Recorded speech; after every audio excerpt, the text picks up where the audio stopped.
Have you ever stopped and wondered about those men behind the wheels? How the trucks that crowd our highways and just how a driver feels.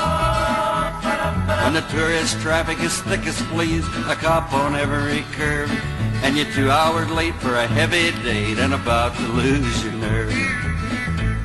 I love to hear the crack of the stack when I'm working that engine hard, and I like to watch the black smoke roll when I'm leaving the loading yard. She's 60 feet long, weighs 38 ton, I'm the skipper at the wheel.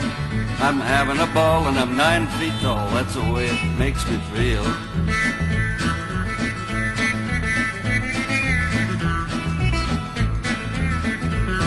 If you don't think they earn their dough, you follow one sometime. You'd change your mind before too long, I'd bet you my last dime. I was sitting in this truck stop when I heard one driver say, I had a tough time passing that Thunderbird on the freeway the other day.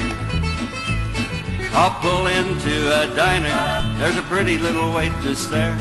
She'll yell right out, hey, there's my van, and probably muss my hair. And I'll be her guy and she'll be my gal, we'll kid each other on. But she'll be another driver's gal as soon as I am gone. But I love to hear the crack of the stack when I'm working that engine hard, and I like to watch the black smoke roll when I'm leaving the loading yard. She's 60 feet long, weighs 38 ton, I'm the skipper at the wheel. I'm having a ball and I'm 9 feet tall, that's the way it makes me feel.